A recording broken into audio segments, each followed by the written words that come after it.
on this episode of Edge of the Web. It occurred to me when I started digging just how much of that landscape that we're all going to be playing in is defined by those brands. And no longer are they participants in that ecosystem. They are shaping the very landscape that we operate in marketing. Your weekly digital marketing trends with industry trend-setting guests. You're listening and watching Edge of the Web. Hear and see more at edgeofthewebradio.com. Now, alongside Tom Broadbeck, here's your host, Aaron Sparks.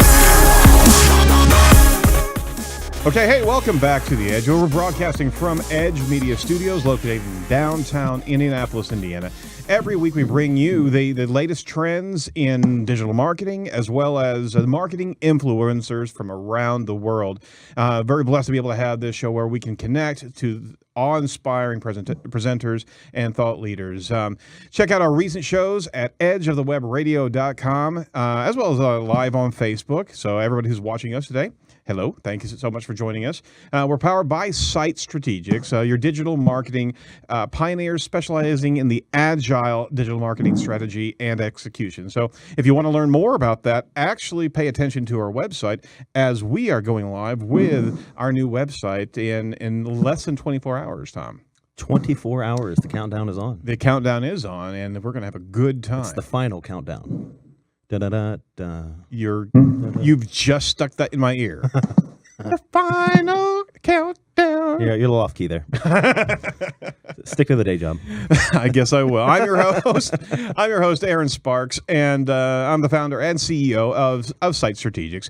We're focused on bringing really great information to you on this show. We've been doing it for well over 5 years, and this is show 227. 227, yes. 227 shows over the last 5 years, and we've been developing some great content and showcasing.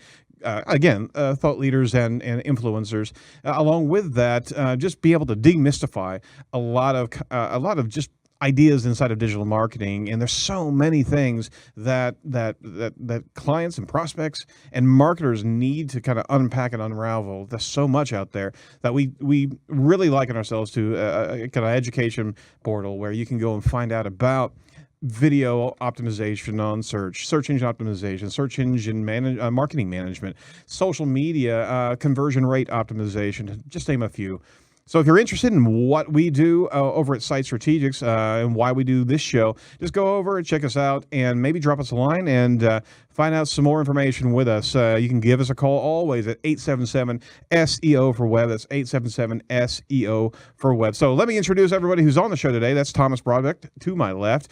He's the digital media director of Edge Media Studios and Site Strategics. Hi. Hello. Glad to be here. Really? It. Yes, I actually am today. Oh, last week, no. This week, yes. That's news to me. I thought last week was your favorite show. I'm crushed. My Lord. Well, let's introduce our guest, Jono Alderson, principal consultant at Distilled. How are we doing, sir? Excellent. I'm really good. How are you guys? We're fantastic. And I think the internet does know that we're talking about Skynet. So everybody pay attention. Never works. We're going to be seeing a number of interesting scenarios happening here today. Promote what we do on our Facebook Live site. You know, we're always asking our listeners to participate and give us feedback, but we're really opening up a new level, a new chapter for our broadcast. We're going to be scooping up your commentary into the livecast. So feel free to jump into the livecast thread and be able to comment on ask some questions of our guests as well as ourselves. And we'll start bringing you into the entire broadcast. And that's cutting edge, right? Absolutely. Cutting edge. Right there. So check us out on your favorite podcast platforms. We're on iTunes, Google Play, Stitcher, iHeart, iTunes, SoundCloud, Podbean, Spreaker, Acast, Player FM. I don't know if we have any others out there. How about what do you think? Did you say iHeart? Did you miss iHeart? I did not. That was the fourth one I mentioned. Okay. I wasn't listening again. So is this your favorite show, or what's going on here? Are you I'm a little scared. Let's say after doing some research and preparing for the show and listening to Jono's presentation, Well, I'm a little scared of the show. I would concur. It's a scary proposition what we're about to talk about today. So, but exciting. It'll be different. So I'm excited to hear the information that he has for us. If you haven't found out or listened to Jono, then you're gonna be amazed at what we're talking about today. By the way, if we're not where you are on your listening platforms, let us know. We'll absolutely get the show there. The show segment is actually presented and brought to you by SEMrush, the world's leading competitive intelligence and keyword research tool, trusted by over 1 million online marketers every day to give them an edge. See, I'm doing it twice today. Hey, love the puns. Oh, over their competition. So if you want to see exactly where your competitors are advertising online, then head on over to semrush.com/edge of the web to get your 14-day trial today. That's pretty cool stuff, right? Yeah, it's a great tool. We use it all the time here at Yes, we do. Strategic. So big fans of their tool. So Oh, yeah, definitely check that out. Absolutely. All right, let's take you through the latest digital marketing news today. I was very excited to start my reportings. This week's trending topics. Okay, first on the docket from Matt Southern from Search Engine Journal. Google is speeding up search ads with AMP technology. Tom, what's that all about? So we talk about AMP frequently on this show, but normally it's from the organic side. But now they're moving into the PPC sides thing. So I'll just read from the article here. It says Google is bringing the speed of AMP accelerated mobile pages to search ads in 2 different ways. And the first way is Google Ads is launching a new beta testing platform that will allow advertisers to use AMP pages as landing pages. And so if you're interested in participating, you can sign up there, and we'll have that in the show notes as well. And then second, Google is speeding up ads across the entire Google Display network with AMP technology. And as of today, which was a couple days ago when this article was written, Google says a significant number of ads on the AMP pages from the Google Display network will automatically be converted into the new ad format. Google's new AMP ads are set to load 5 seconds faster than regular ads, while still looking the exact same. So when AMP page loads and content ads, they should both load at the same exact time.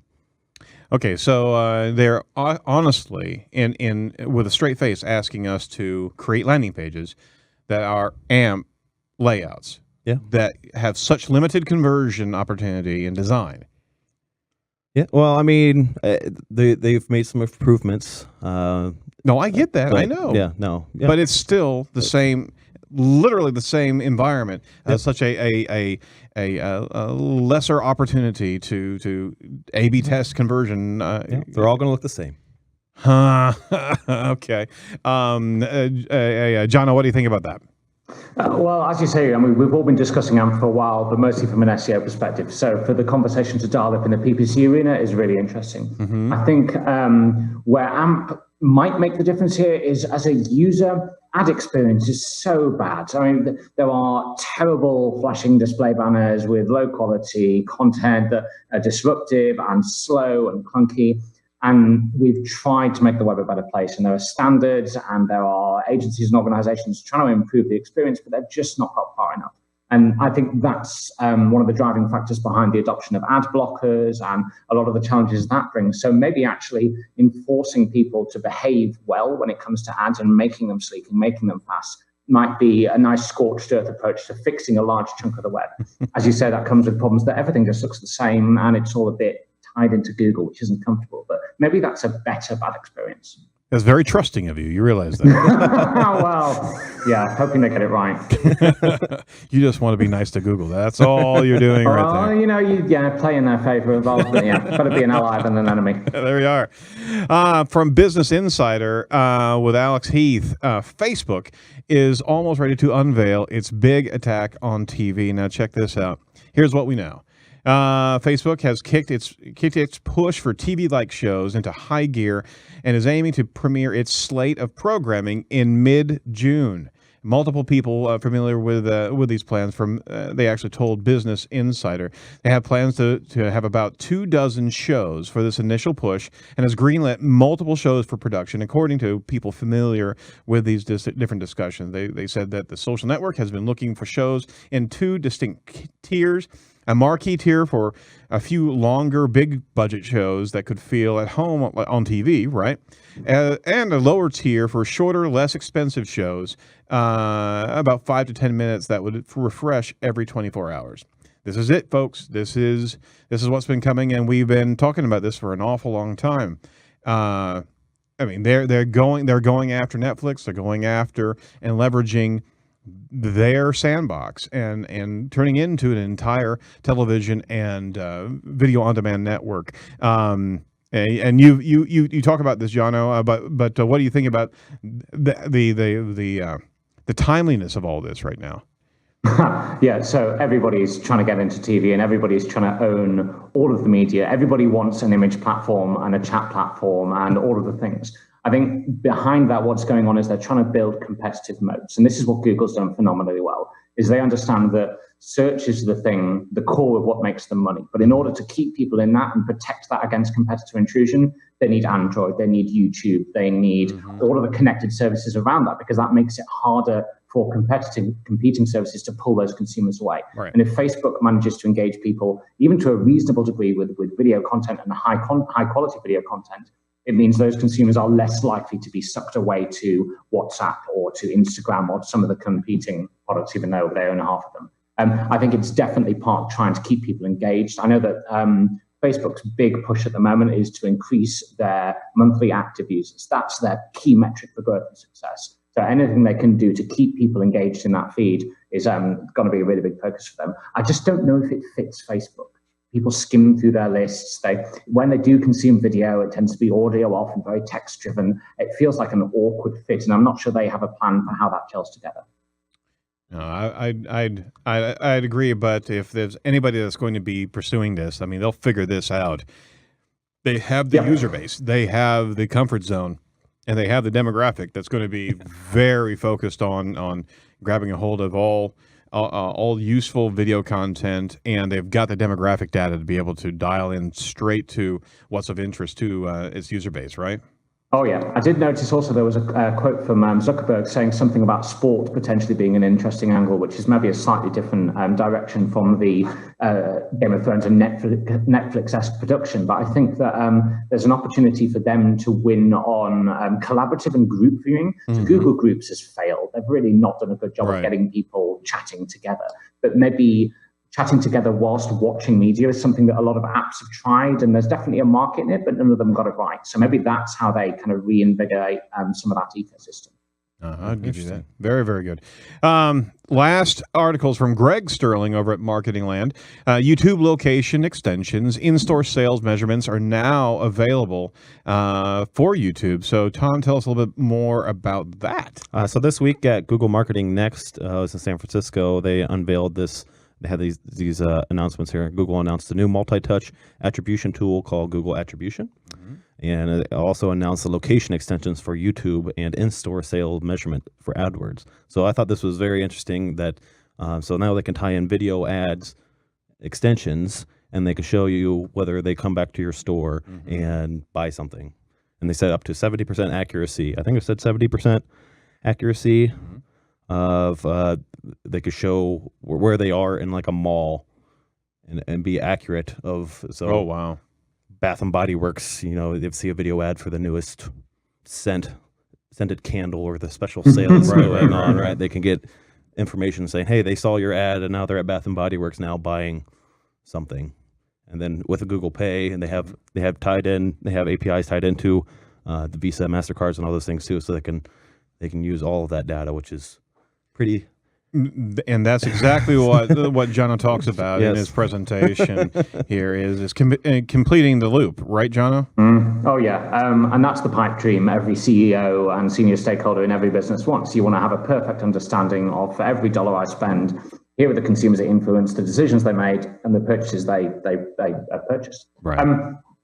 It's a nice idea. I think we are a long, long way off that. I think there are still inherent complexities in things like cross-device stitching and when multiple people use the same computer and if sessions take longer than half an hour and 1,000 other things. I think actually with the privacy revolution that's starting to unfold, especially over here with the GDPR and equivalent movements, I think actually we're probably going to get further away from that. And whilst whilst this is a nice piece of attribution kit and it's very clever, I don't think it's close enough to being the truth and complete for it to be much more useful than anything we have at the moment. And in fact, I worry that it's a bit of a distraction, that whilst everybody's focused on, I want to perfectly measure the impact of everything I spend, it means that a lot of organizations aren't thinking about things like brand preference and people's opinions and reputation. Right. And I've talked about this in presentations relatively recently. If you go to Google now and search for fuzzy sound on TV, which is something I did a few years ago when my TV started making fuzzy noises, that was the point where my journey began that ultimately led to me purchasing a new television. But in that moment, because nobody can track it and has attribution software that's sophisticated enough, nobody is marketing. None of the brands are trying to win my heart and mind, trying to support me because they know that it influences my decisions, because they can't tie it back to a number in their system, so they don't bother. And I wonder if that makes people a bit lazy because they're focusing only on where they can join it up. And as a result, there's money left on the table and consumers are getting bad experiences. So attribution as an idea is great and it would be a lovely world to live in, albeit with some privacy concerns. But I think this is another red herring, and it's where we need to really focusing, especially when we consider the future, is how do brands win consumer preference and how do they build positive relationships so that at the point when I'm ready to make a decision that I might want a thing, that I have a brand in mind that I go to, or I recognize and trust a logo because you've supported me higher up in my journey. And at the moment, nobody is doing that. Fuzzy Sound on TV has not one single brand saying, here's how I can help. Here's some advice. It's incredible. And I do wanted to point out, I did misspeak earlier. So the Google director of the program said that since 2014, Google has measured more than 5 billion store visits in 17 countries. And he's also discussed how machine learning has greatly improved Google's location accuracy for more precise store visit analytics. And he says Google can now measure specific store visits in a vertical shopping mall with confidence, is all they said, not 70%. The 70% number I was talking about is Google has 70% coverage of credit card and debit card transactions in the U.S. Got it. So I just wanted to clear that up. Well, I think you're right, Jono. There's a lot that there's a lot of technology and tidbits that are pervasive in this space so many times where it's not it could be done, but you also have to look at what the pragmatic goals are, and there's so much flotsam and jetsam out there regarding just this execution could happen, but a lot of times you have to have marketing discipline to even dial this thing in, and I sometimes I'm just dismayed that the technology is there, but marketers are unfortunately sometimes quite lazy in what they're delivering. So even if they could do it, will they even get there? Probably not. Except for the big brands. The big brands have the budget. They have the dollars to be able to put men in seats, ladies in seats, to be able to make sure that they're delivering that product to that niche market. But other than that, I mean, the technology is not going to be embraced widespread because you just don't have the ability to granularize it down that much. Yep, and it also forces people to change the way they behave and the way that organizations structure and manage and report and incentivize people. So most organizations will employ a set of people based on the skills that they have. And they will say, we want to hire an SEO guy to do SEO. We want to hire a video guy to do video, et cetera, et cetera. Right. And their salaries and the ways that they're judged and recorded and reported on align to those skills. And suddenly you start talking about attribution, where we want to understand the value of multiple touches across multiple channels and all of that impact. Yep. Nobody is incentivized, or at least it's rare for people to be incentivized to think across those boundaries, because the way that they're motivated and rewarded tends not to encourage them to say, you know what, the success that I would have claimed, I want to give to that guy because I know that the business will succeed better overall. Nobody's interested in doing that because you're taking away your own success and you've not got necessarily a vested interest in the bigger picture or what your CEO is chasing. So it's very, very hard organizationally to take advantage of this kind of thinking, even if you solve the technical problems. I didn't even think about that. Yeah, we're all siloed, and we have to be able to justify our own performance, right? Yep. Ha! Yep. Well, we'd like to justify our performance by everybody signing up for our newsletter. So if you just text to the number 22828, the word Edge Talk, we'll begin the process of getting you signed up so we can bring you great stories like we're having today, as well as some insights into who we've interviewed in the past and who's coming up on the channel. So go over, sign up. You can also go straight to edgeofthewebradio.com and join right there. Did you like that segue? That was a good segue. Thank you very much. Like you've been doing this for 5 years. So follow all of our featured trending topics over at edgeofthewebradio.com. Now, let's deep dive with this week's featured guest. Now it's time for our Edge of the Web featured interview with Jono Alderson, Principal Consultant at Distilled.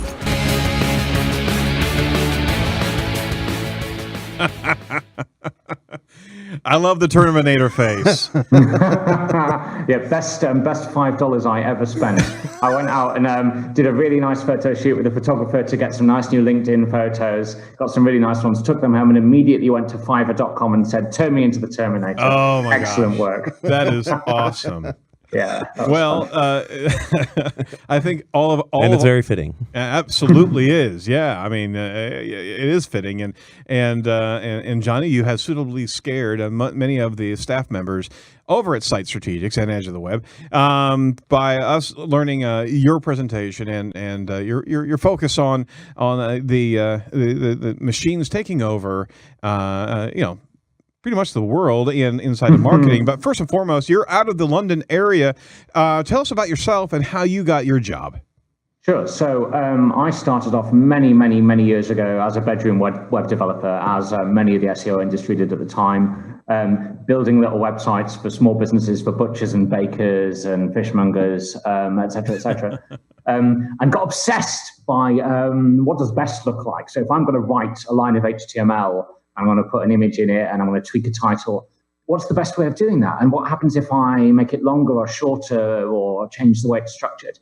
And started doing what was at the time technical SEO without even knowing that was the name for it. And then out of that, fell into agency world, spent time in the UK working in agencies, ran teams of SEO people that turned into teams of SEO and analytics people and CRO people. Then kind of found that I was broadening beyond SEO, and increasingly good SEO looked like good strategy. So it's not enough to get links. It's not enough to have good content. It's much more and increasingly about having a good brand and having an overarching multi-channel strategy. So that got bigger and bigger.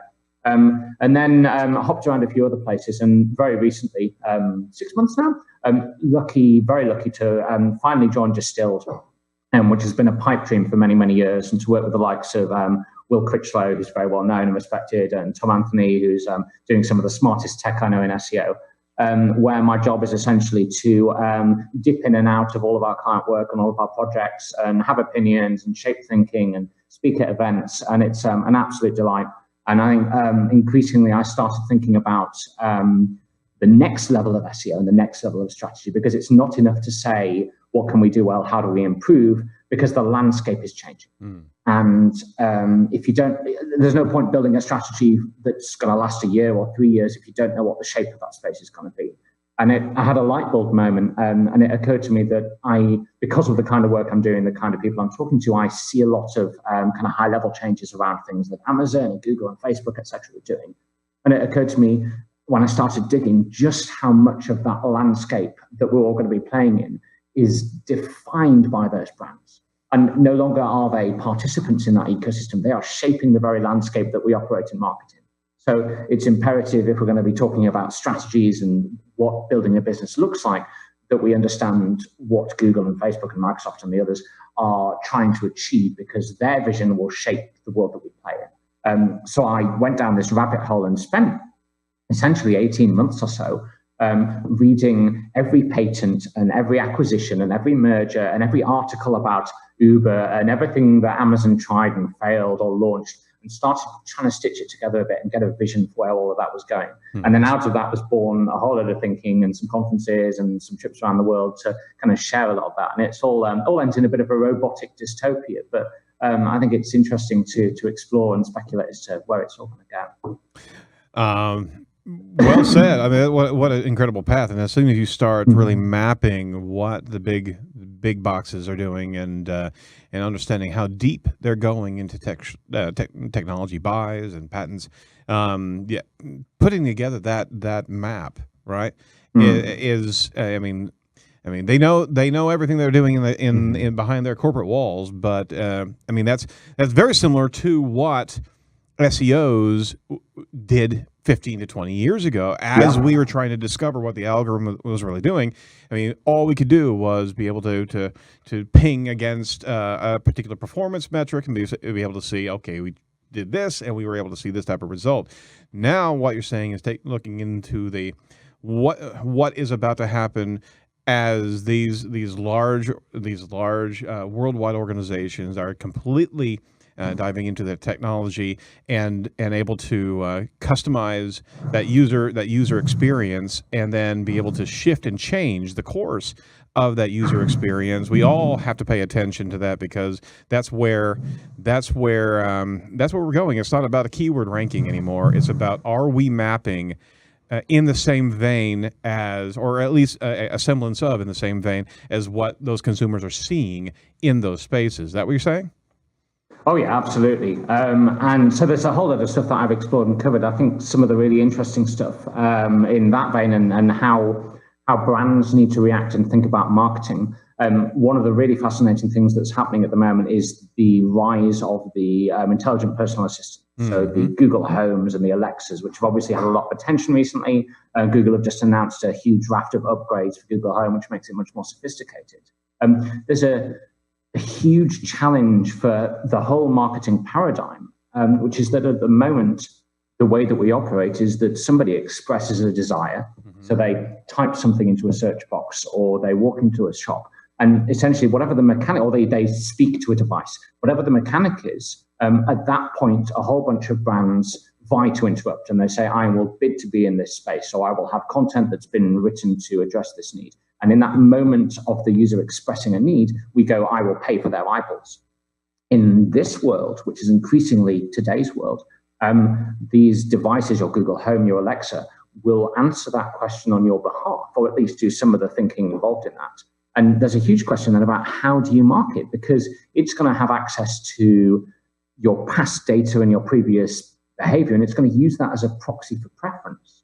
So if I say, hey, Amazon, get me a pizza, if I don't explicitly specify which brand, it's going to try and make a decision. Now, sometimes it won't be able to, and it'll ask me outright, but I think more often than not, at least for commodity purchases, and maybe even for bigger purchases where it's trying to reduce the consideration set, it will say, well, it will look at, what have I shopped with before? Whose app have I installed? Whose website have I been on? Which content have I liked? What do my friends do? Where am I? Am I warm? Am I cold? Am I happy? Am I sad? This is all data it has access to. What's in my fridge?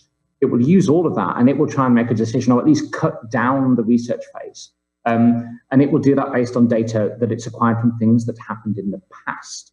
So as marketers, we need to have preemptively gained marketing permission and built brand preference and loyalty way before somebody gets to the point in the purchase funnel where we might want to engage and spend money with them. And for the most part, we'll not know whether those users ever will. So marketing needs to move much, much higher up the funnel, which is really scary when you consider the challenges of things like attribution, where the systems aren't sophisticated enough to answer to this.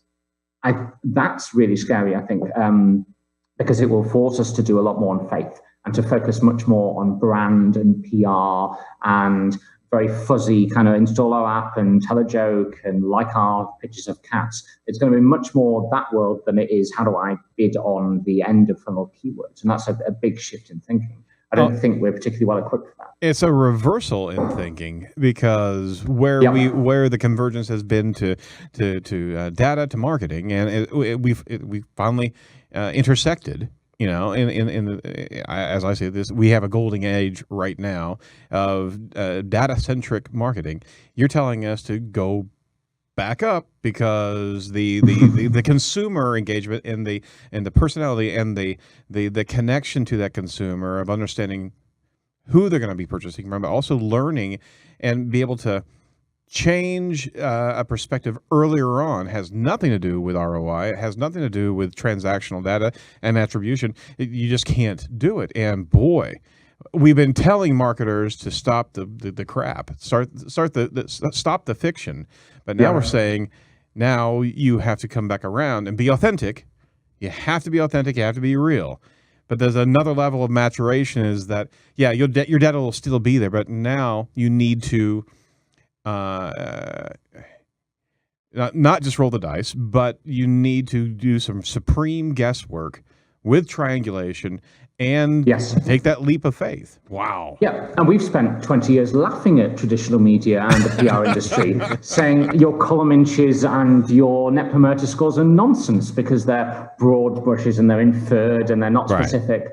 And actually, it turns out that maybe that is quite a big deal. And I'm not saying we should all cut off connection to the internet and go back to print. I think there's still huge amounts of value in our world and the way that we think, but maybe we need a more blended approach where it's not just us or them, but we understand that top of funnel influence and brand preference is definitely a thing. And in fact, when you look at the really big brands like P&G and Coca-Cola and Lego and a few others, that's how they behave. And even down to the ways they think about things like SEO and PPC, they market on brand. I know that P&G, Procter & Gamble, all of their brands are KPI'd on shelf space. So they're doing search engine optimization, not designed to sell products, but designed to build enough brand awareness that when they negotiate with the likes of supermarkets, that they have a stronger arm to say, we want another 18 inches of shelf space. And because they understand that the way that consumers see and perceive their brands has a much bigger impact than trying to sell bottles of shampoo one at a time. Now, that's an extreme example. I think in a more practical sense, there is still a place for very data-centric performance-based marketing alongside this. And that's to, rather than trying to build a perfect attribution model, it's to measure and monitor the behavior of each user in the moment whilst they're doing the thing they're trying to do, and to look at KPIs like task completion rate and satisfaction rate and say a user has arrived at this experience. It looks like they're trying to achieve this thing.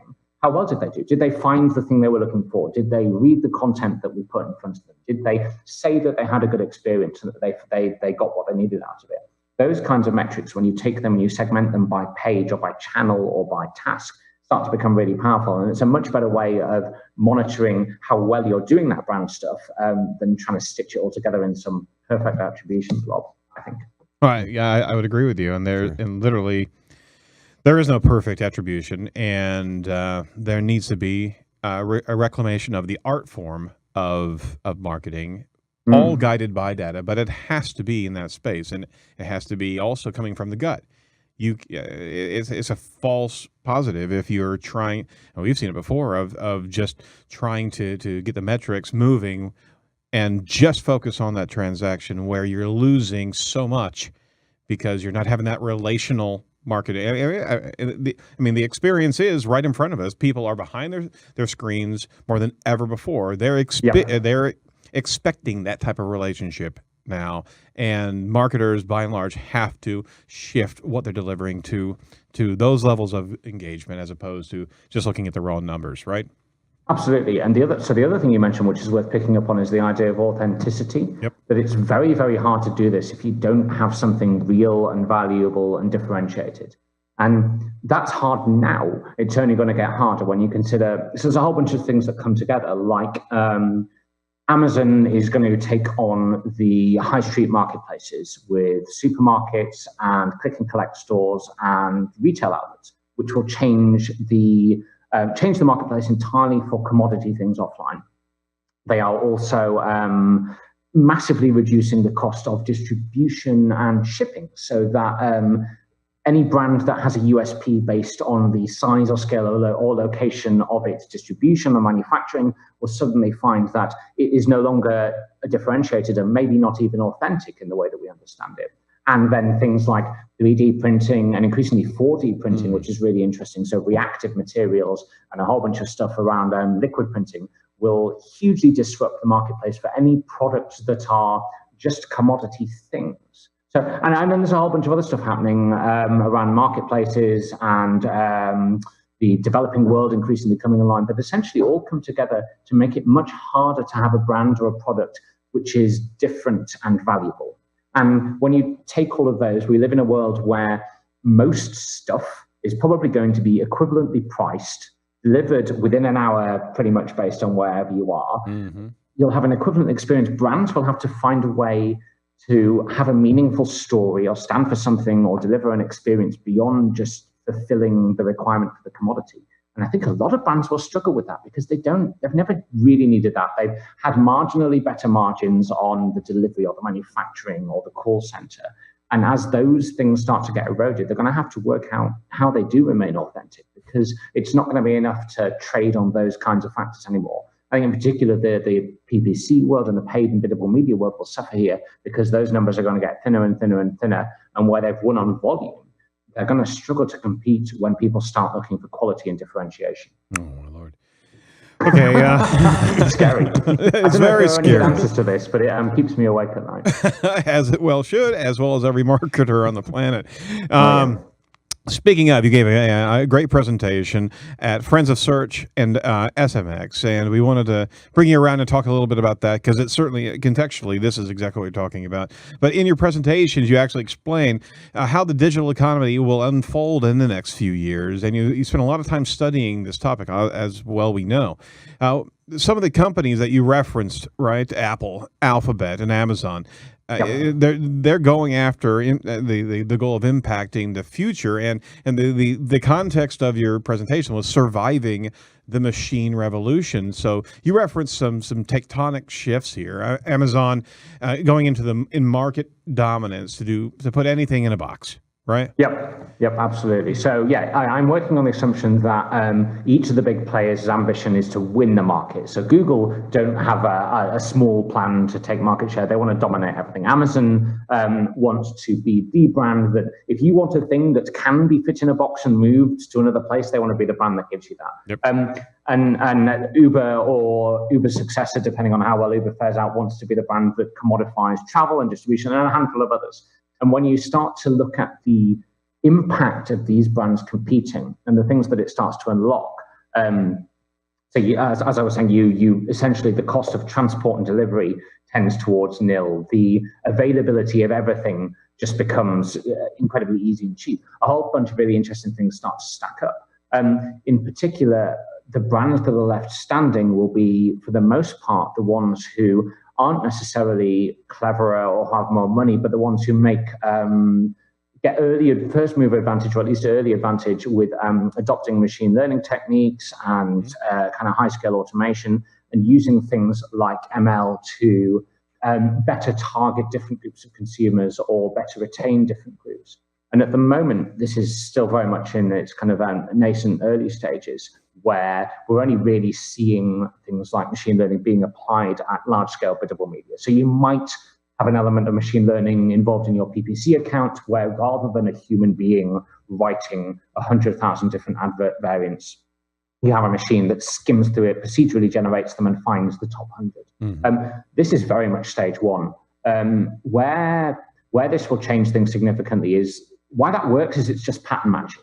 You've got inputs and outputs, and they're reasonably easy to understand, and it's very easy to see the ones that work because they make money and the ones that don't because they don't. That pattern matching is very, very tactical. It's very, very low level, but it's not radically different from the next level up. So if they can do it for PPC ads, why can't they do it for marketing strategies? So if I'm going to develop a marketing strategy, I will research the market. Okay, what's that mean? It means I go and I look at trends and numbers and behaviors and the kinds of ways people search and the kind of things they say. Oh, it's just numbers, it's inputs. And I want to understand how we find a gap and an advantage versus competitors. Well, I want to go and quantify their size, their shape, their operations, their strengths and weaknesses. These are just patterns. And if we could structure the kind of inputs and outputs that we would want a machine to use to do this, the kind of firepower and economies of scale and thinking at scale that machines can use to evaluate this will dwarf the kind of things that we can do. And then you start to think about, why wouldn't you put a machine in charge of a company, or why wouldn't you allow the machines to reward people's salaries? And it just kind of, you start to realize that you can keep going up this chain. I know there is a company in China at the moment who has an AI, a machine learning piece of software on their board of directors with voting rights, because it sees patterns that they don't. So they're all in there discussing, what should our strategy be, and should we buy this company, and should we invest in that? And it's analyzing the temperature, the phase of the moon, the average crop rotation, the length of American eagles' wings, sets of data that we couldn't conceivably realize might be useful and couldn't possibly process at scales we can't imagine. And it's going, you should buy this company. Now, it's incredibly hard to understand why it's reached those conclusions because you can't just cut it up and assess its decision-making process. But it's got access to all of this data in so many dimensions that it can see opportunities that we can't. So, okay, let's put the machine learning program in charge of this entire international conglomerate. But then what happens to us? What is the value that we're adding? I went through my LinkedIn profile and I looked and really soul searched against every one of my skills that I've been endorsed for. And there's things like WordPress, Google Analytics, and SEO. And I'm like, no, that's just pattern matching. SEO is just pattern matching. Digital strategy, that's just pattern matching. I think the only thing that was left, I only have 3 votes in, was charismatic leadership. So when the robots take over, maybe I can have a small tribe of 3 people that I can kind of lead out into the wilderness and try and survive. Yeah, you can smile around and give them thumbs up. And exactly, that'll be what the machines bring food to us and good job. Happy. So, good job, Watson. I don't know, Jono. I'm starting to believe that you're the acolyte for Skynet. You're actually going to be on their side. Well, being that human liaison. Yeah, I might have to be. It might be the only way that I survive this. I did build the whole presentation, so I spent so long preparing it, and I started with a mind map and evolved it all and turned it into this flow. Right. And finished it, and I thought, this is incredible. I've kind of mapped this entire journey from where we are today to all the things that unfold, and this is this robot dystopia where kind of we're all happily plugged into our VR machines and sat in our tiny little apartments getting drip fed by food. And I thought, this is great. What an incredible world to live in. And I ran it past a couple of my colleagues at the time, and they were just horrified that it was just this robot hell. And so I kind of had a good old think and thought, actually, maybe not everybody else wants to live in this world, and I ought to consider some of the human costs and the implications and the options that we might have to kind of address some of this. And so I went away, and I don't think there's a huge amount we can do. I think there's some really challenging stuff that isn't necessarily very far off and isn't necessarily doesn't look scary and robot hellish until you realize the implications. So the really nice example I had in my deck was imagine that as of tomorrow, all new houses that are built have copper wire built into the gardens, running around the edge of the garden space, so that you can have an AI-powered lawnmower that mows the lawn and knows where the edges are. It's not a huge stretch, and in fact, there's such things exist today. You can get automated lawnmowers that do that, and they bounce off the edge and they move around. So that's not a huge deal. But when you consider that that robot might have been the lawnmower might have been 3D printed, suddenly that's every household on that street who might otherwise have spent $100 on a decent lawnmower, or even $30 on a cheap one, will no longer make that purchase. They'll spend $5 printing one. Okay, so you've just destroyed an industry. That's right. Interesting. Let's assume that the recipe for that, the template for that lawnmower was downloaded illicitly over a torrent by a teenager who 3D printed it in his dad's garage. So that the cost of that lawnmower is now nothing. Assume that everybody on that street has a Google Home or an Amazon Alexa that knows when they're at home and how long it was since the lawn was last mowed. You only need one lawnmower now running on a schedule. So you've just, the hundreds and hundreds, if not thousands of dollars that street might have spent on one product times however many houses has no longer happened. And that's just one piece of kit. As you start to extrapolate and find examples of this kind of behavior, the whole of capitalism breaks down. People stop buying and spending the way they want. And the whole world, as we know it at the moment, is based on the idea that people do work, they make money, and they spend that money elsewhere. And big chunks of that break. We don't really have an answer to what we do about that, other than to look at things like universal income potentially and maybe different types of lifestyle, but nobody really has an answer to that. And I think that could very much start to happen tomorrow. That's not a big change that happens overnight when the robots take over. That's the product of a million little decisions that look like we're just enhancing our lifestyles.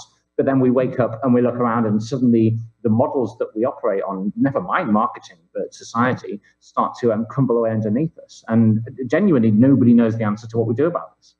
Jono, I don't think I like you. Sorry.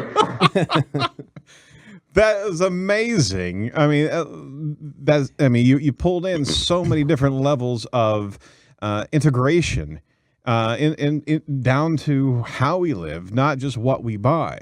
I mean, eventually, are we just consumers, and machine learning surrounds us, just tracking behavioral traits, and then adjusts our entire it's like universe accordingly. I forget the animated movie, but it's basically all these people living in space. And they're all fat. Yeah. And they're all just like watching TV.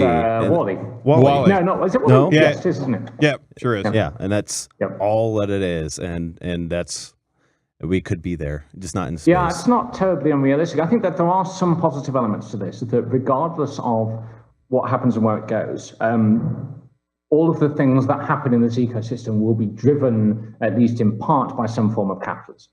So entities which resemble businesses either as we know them now or something slightly different that's powered by machines will make decisions based on where they think they can extract value and make a profit. Because even if the world changes around us, that's still as a basic mechanic kind of works. So businesses and opportunities and ways to try and convince people to part with whatever wealth or equity they have for products will still, to a degree, be a thing. So I think marketing of some shape remains viable and consumerism still remains a thing. Beyond that, though, it's hard to say. I think, where was I going with that?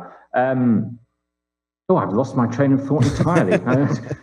No, it's all right. It's all right. You've stunned us enough. I've done myself. That's scary. You scared the train. There's a number of waves that you were discussing in the presentation, and the third wave to kind of jump into that home hub that we found ourselves here in this conversation, and utilizing the Google Home and utilizing the Alexa and all of the voice learning, the machine learning there.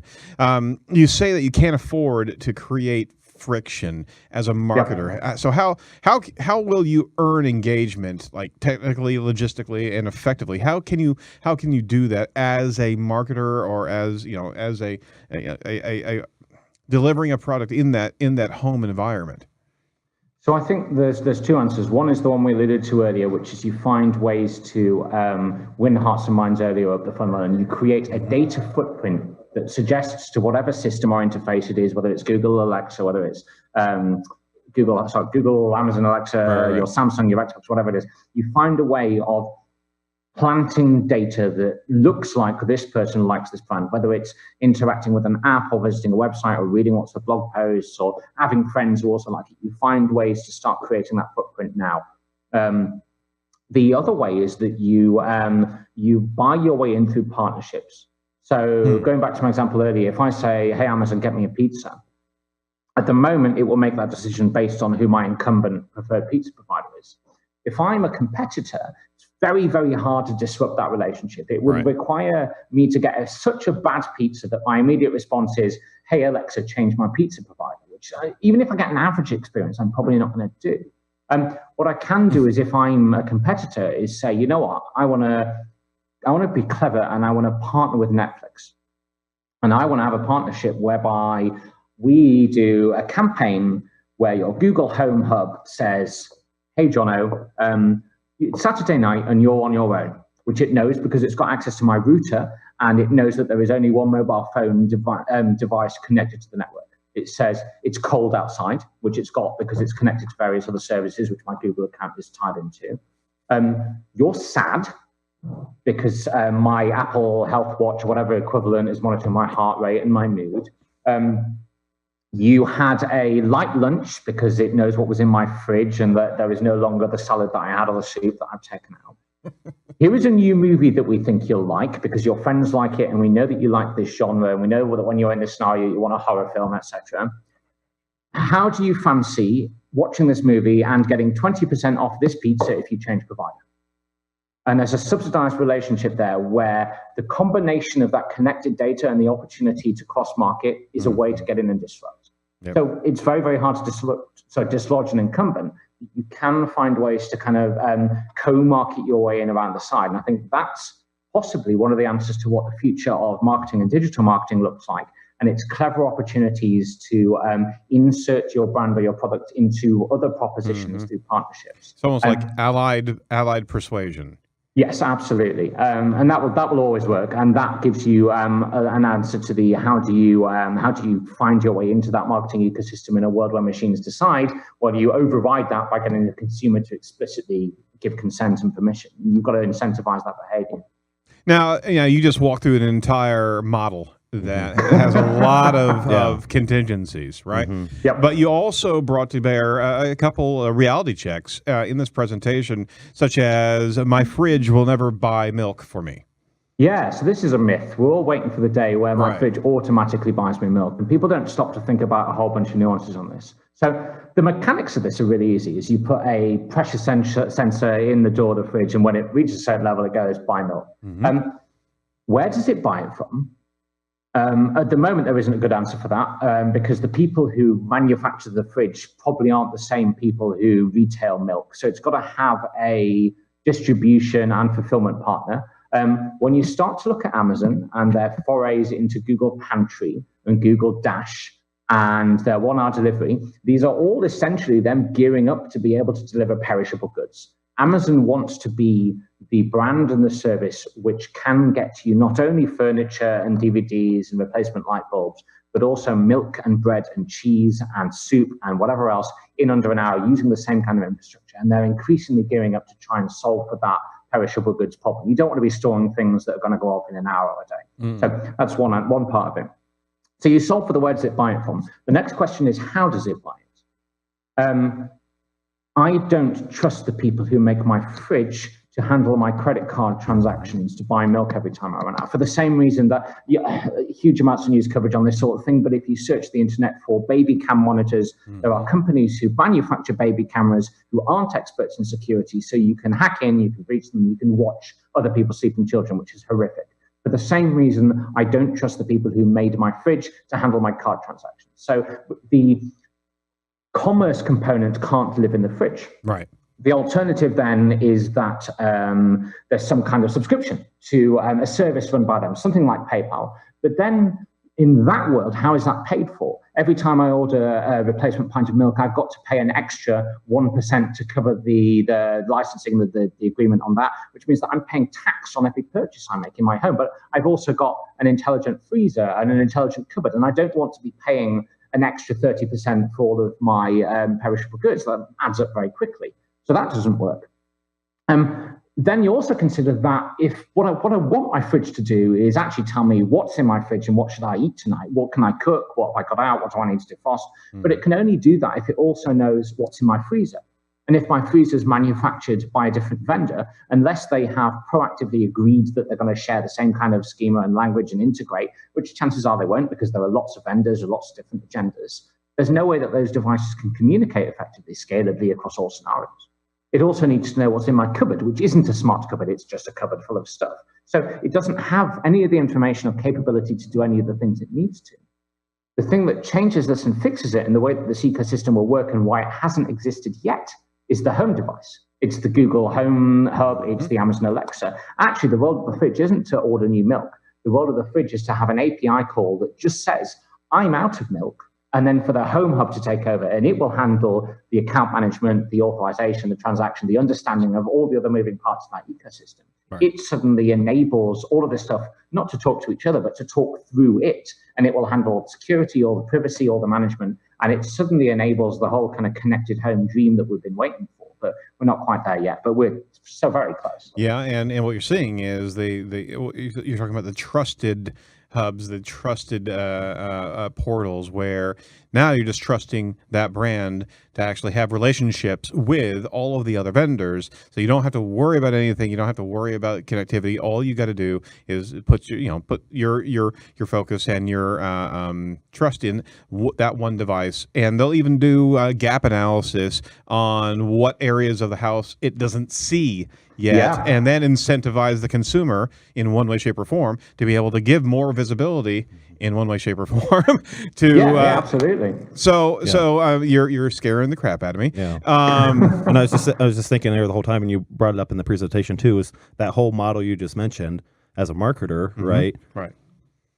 at that point, there's no more traditional unique seller propositions for products. It's whatever. It's convenience. It's availability, convenience, cost, and integration. You're paying for that convenience tax, like you're referring, but people are already demonstrating that behavior. Yeah, they're doing that, and that's Amazon Prime. Prime was the test bed, and now everything is convenient, and they're paying that $89 or $129 at the beginning of the year, and everything just gets.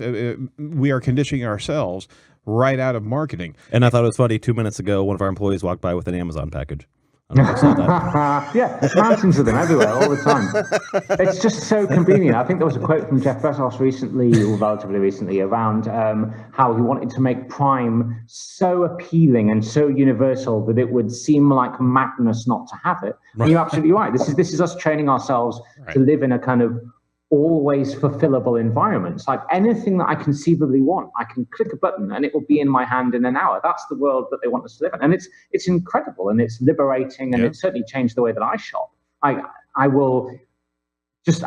trained myself to think, rather than thinking I need to put something on a shopping list and do without it until I get out to the shop or whatever retailer has it. It's like, go get the thing, and there's a parcel every day.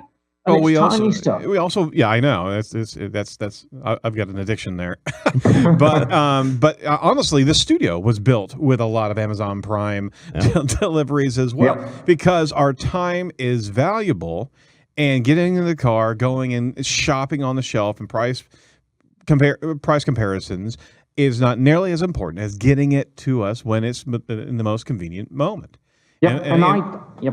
And we're blessed to be able to have that type of luxury. The rest, a good portion of the world doesn't have that yet, but they'll soon see us there. But what you're saying in the fourth wave, not to I mean, everybody should absolutely watch this presentation. But in the fourth wave, you're saying that only four types of brands will exist in the future. Yeah, let me try and remember them. So I think there's there was an interesting subset of retail where. And fashion is the main example of this, but there are others, including food and a few other bits, where they own the entire process from the creation of demand to the manufacturing to the distribution to the fulfillment.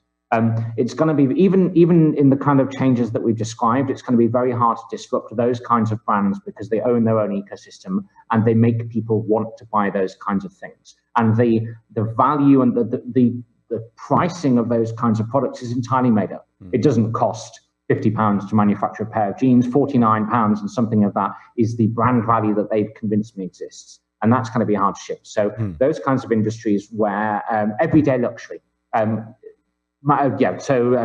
and dining and a few other areas will probably survive for a reasonable amount of time.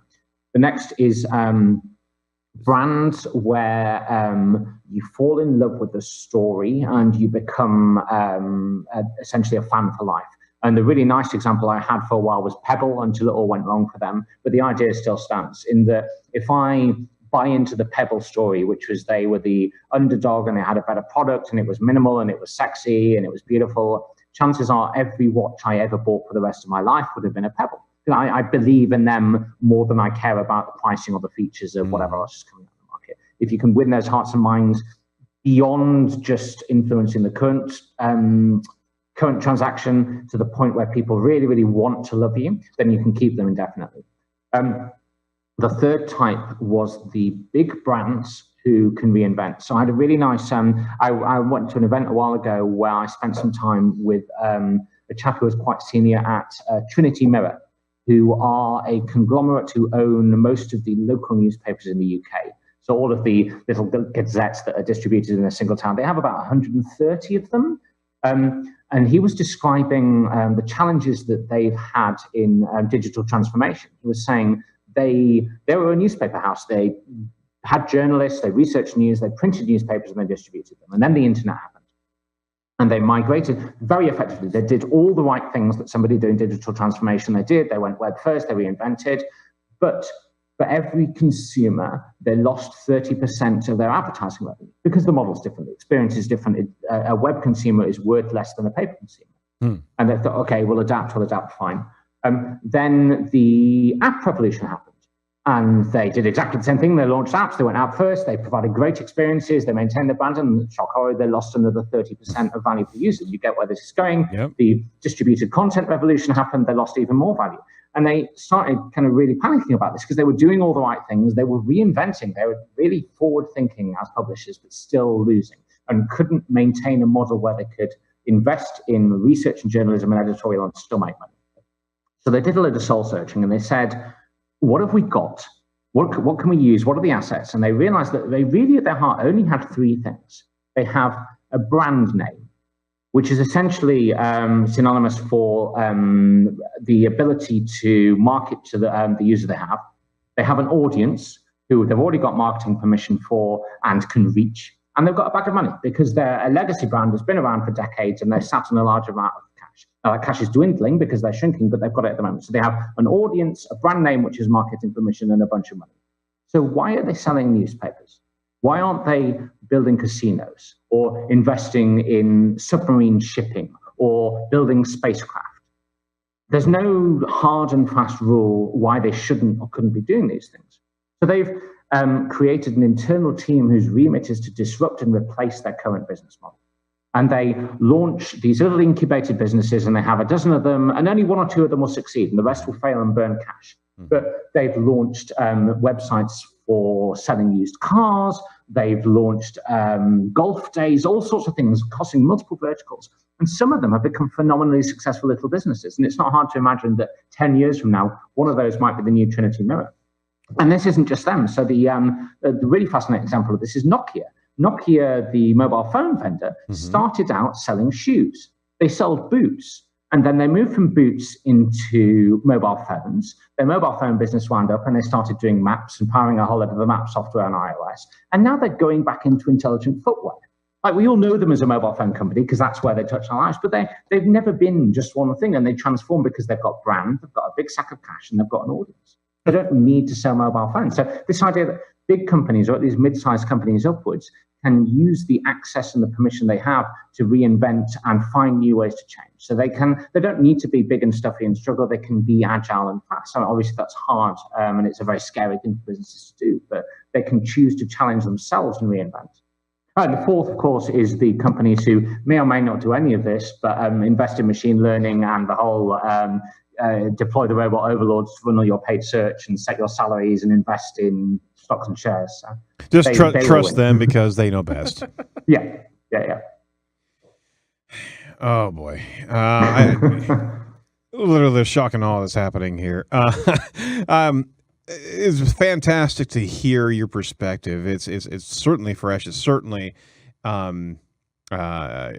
paradigm shifting, for lack of a better cliche. What can a marketer do to be able to tie into this movement? Do we just get out of the way? I mean, are we going to be looking in that nihilistic perspective? I think there's an easy answer to the short term, which is to become much more technical. Okay. This doesn't happen overnight, and the web itself is changing and fragmenting, and things like AMP and PWAs and the app evolution are all rooted in technological infrastructure, and there are big changes around things like single-page apps and Angular and a whole bunch of stuff. There is definitely opportunity in the short term to be an architect in some of this transition. Now, that's a slightly grey question. Do you want to move this forwards? And if you don't, will somebody else? Do we want to be the architects of this world and create it? I'm not entirely sure, but that's definitely one answer you could clue up and start to steer some of this. I think the big opportunity is to change where we're looking. So there's a whole bunch of things unfolding alongside all of this, particularly around the developing world. So there are, the current estimate is somewhere around the vicinity of 1 billion people who don't currently have access to high fidelity, reliable broadband, who would otherwise be kind of normal average internet users. And there are projects like Facebook's Internet or Facebook Aquila, their solar drone thing. Tesla's talking about, and Musk's talking about launching broadband satellites. Google Bloom projects. Essentially, there are a huge amount of projects designed to bring 1 billion more people, and a whole bunch of which will be entrepreneurs online. Oh, absolutely. I think the interesting thing about that is they will come with ideas and opportunities and look to disrupt, but it won't happen in conventional websites. They won't build big e-commerce stores. They won't deploy blogs and the content marketing strategies that we're all very familiar with at the moment. They will find ways to operate in other environments. So things like WeChat in China, there will be equivalents over here. Things like Etsy, eBay, and the marketplaces will see a resurgence. I think there's definitely an opportunity to think about where you're marketing, not just how you're marketing, and start to gain first mover advantages by integrating into different chat platforms, into different environments, and looking rather than inwards into how do I attract more visitors to my big website and build my castle and my moat and make more and more money with my big business. Maybe think outwards to how do I break down what I'm doing and find ways to access consumers in small pockets in different areas where my competitors aren't. And I think as the landscape and the technology changes, there will be ways to do that, regardless of where it goes, whether that's online or offline. Essentially, work out a way to decouple your proposition and your value from the mechanics by which you deploy it at the moment. That means being able to sell things without a website. It means having a product that doesn't require a PPC advert and those kinds of things. That's hard. Right. I think that's definitely an opportunity. Otherwise, I think charismatic leadership is probably going to be one of the only options because everything else is just patterns. Well, even that's patterns. There's all sorts of conversation keeps coming around. That's tough. You talk to anybody about what's machine learning and automation going to take away, what skills will survive, and people go, Google will never understand comedy. And then you wake up and there's a news article saying, oh, look, Google can tell jokes and they're reasonably funny. You say, okay, well, it will never do art. And you can scribble some lines on a page and it produces a beautiful Monet. You can say, it will never understand video and moving pictures in the way that we will, and it can pull out detail in a picture that we can't see. You'll say, et cetera, et cetera. The boundaries of what they can and can't do is eroding and the scale is increasing, and it's really, really scary.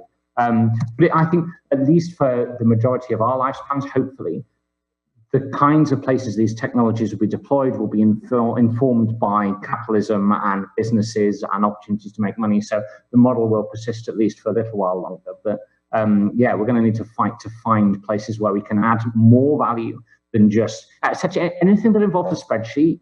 We shouldn't be doing. The machine should be doing it for us. So how do you do stuff that isn't just pattern matching, and even creative for the most part is pattern matching? You're looking for opinion and perception. So what's the next level above that? It's maybe strategic decision making at a level above competitor X is bidding Y, therefore I ought to bid X. But I don't know what that looks like. I'm going to go build a farm. That's the other option. Livestock is definitely a thing. Absolutely. I'm just going to feed people. I'm going to feed myself. And you and your techno people over there, well, we're just going to leave you. I thought I was one of you, but no, I'm pretty much done. Well, I don't know if you can, because if you go back to the lawnmower example, we'll all be living incredibly cheaply and effectively, not necessarily happily and not doing anything productive. But if you need to buy a lawnmower or any kind of equivalent, the cost of doing that will be so phenomenally high. It's the same. The cost of horses and carriages when cars started taking off rocketed because there's an availability demand problem. I think the cost of going and being a nomad and disconnecting won't just be a social cost. It will be genuinely economically expensive, because who's gonna buy a pitchfork? How are you gonna get hold of an oven? All of these things. You're really, trying to crush my dream, Jono. There's no escape. All right, so to wrap up, Jono, and for our listeners, check out his presentation over at Friends of Search at SMX, because you think this is scary. Deep dive into that. What really bugs you about your industry right now? I've touched on it earlier, this obsession with the bottom of the funnel. Marketing is only marketing if you can measure how many people buy the thing when you slam an advert in their face. And it's just crude. And the way that people make decisions is so much more complicated. Yeah, sure, there are definitely scenarios where I want the cheapest thing and I want to skim a list of options and go, that one's cheaper, fine, I don't care. But that's rare. And actually, the cases where that does exist, that's the kind of thing that the machines will automate first. The stuff that's interesting, where we ought to be a bit more sophisticated, is I want to buy a new TV. And it really, really bugs me that, again, to my same example, when I Google, my TV is making fuzzy sounds, what do I do?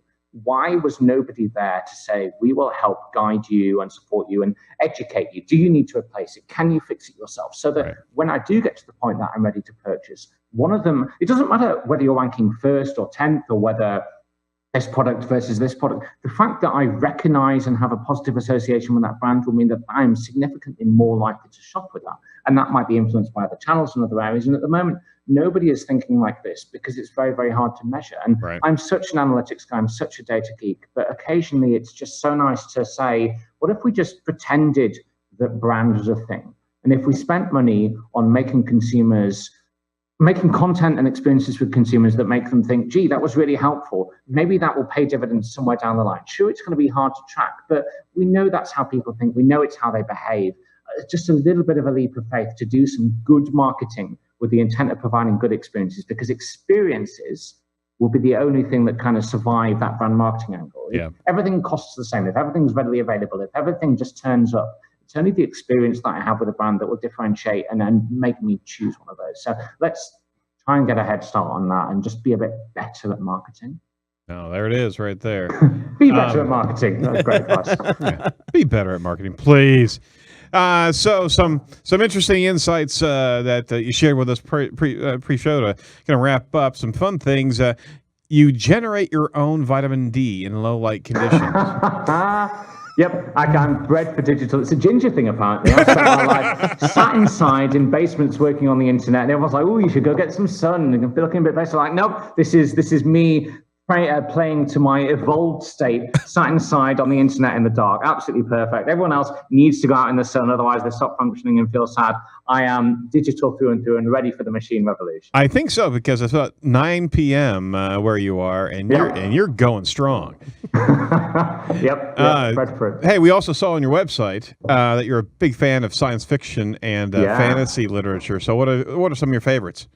That's a good question. I wrote a blog post recently about it. What's the best one I could recommend?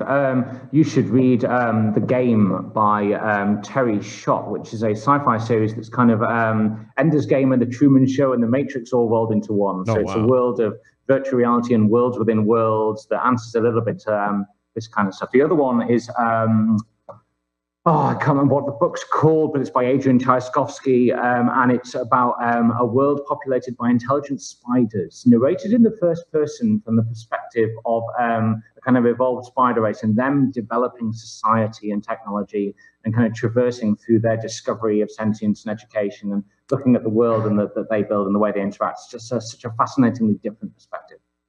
Yeah, I don't know where you get your ideas whatsoever. Yeah. What are your dreams like? Terrifying. All right. Well, finishing up. Hey, you're a great connoisseur. I wanted to say one other thing too. I didn't put it in the notes there, Aaron, but I also saw you were a managing director of the daysoftheyear.com. Yeah, that's my baby. My weird hobby that's turned into a business. So today is International Wine Day. Just saying. So I had a weird idea a couple of years, or a decade or so now ago, that I wanted to buy a calendar as a gift for my parents, and as a silly joke, fill it full of weird days. So I'd heard of things like Talk Like a Pirate Day. So I started Googling around. Turns out there are tons of them, like thousands of these weird holidays. I mean, over there in the US, especially with you guys, all sorts of stuff. Literally thousands of these weird holidays and celebrations. Hooker Plumber Day. Who knew that was a thing? And I now accidentally become the world's leading authority on all of these. Or at least one of them. There's a few of us. And we've got a nice little website which lists all of them. And I was wondering, do you make them up, or do people send them to you? They're all legitimately celebrated by people around the world. We research them. We phone up the people who started them. We have a nice chat. We explore what motivated them to do it. And there's so many weird ones. And it's a great way to kind of stretch out and experience new things. There's a lot of food-related ones. So it's very, very easy to take advantage of things like Go Eat Fried Chicken Day and that sort of stuff. But there's only one Bacon Day. There is, just after New Year, is it? December 31st, That's a good one. I mean, honestly, for bacon, it should be an entire week. Are there... Oh, yeah. My gosh. Oh, yeah, shouldn't it just... That's a new really website right there for you. There's a bacon festival here in Indiana. Yes, there is. There is a bacon festival here in Indiana. So to show us our passions. All right. Hey, is there anything that we could promote for you, except for the end of the world? Promote the end of the don't talk about the end of the world. Great. I should say nice things about Distilled. We're at Distilled.net. We are one of the, if not the preeminent digital marketing agency for SEO, with the smartest guys in the industry, which is really nice. I'm privileged to work there amongst people who are incredibly intelligent and doing some really cool stuff in marketing. We do, I should mention that we have a platform called Distilled ODN, which was the world's first SEO A/B split testing platform. Which is really cool. Uses a whole lot of big data, machine learning, and science to scalably A/B test pages in an SEO-friendly way. So if you've got an e-commerce store with 1,000 products, you can split test SEO changes on 500 of them versus the other and get a tangible, measurable analysis of what the changes drove, which is something nobody's ever had in SEO. We've never been able to say, I made this change to these title tags or these canonical tags, and it drove this many visitors and this much revenue. Now it makes that really easy. Tom, did he just give me another tool? Yes, he did. I mean, I'd never heard of this until you sent us the link, and I was wondering what your reaction would be, because I haven't heard anything like this tool before. And then you had the Search Love conference coming up in a couple of weeks in Boston. Yeah, so we've got our Boston conference in a couple of weeks. That's one of the best conferences in the industry, I certainly think, from my perspective. It's the Search Love conferences are how I learned SEO and kind of stepped up my game and pursued my career, and it's why I now work at Distilled. Some of the best names in the industry on stage sharing their thinking about what happens next and what you need to do. People like Rand Fishkin and Will Reynolds and Will Critchlow and all the usual suspects. Really, really great. Don't miss out on that. It's a huge favorite. Absolutely, absolutely. Well, we certainly want to give you props for your time today. Thank you so much. You want to track Jono over at on Twitter at Jono Alderson on Twitter, and check him out on the UK version of LinkedIn, uk.linkedin.com. Jono Alderson, and on top of you'll be able to face him at all the socials. Yeah, he's out there. Because he is the friend of the machine. Oh, yeah. You can easily find him. They want you to find him. I've got a signpost away. Hey, well, thanks very much, guys. Oh, you're thank you. More than welcome. Thanks so much. And thanks for listening to Edge of the Web and watching Edge of the Web Radio. Special guest, thank you to our guests and colleagues today. Make sure to check out all the must-see videos and much more insider information at edgeofthewebradio.com. Sorry about that. edgeofthewebradio.com. We'll see you next week. Do not be a piece of cyber driftwood, but I'd say, I think we all are by this time. Thanks so much. Take care. Bye-bye. Cheers, guys. Bye.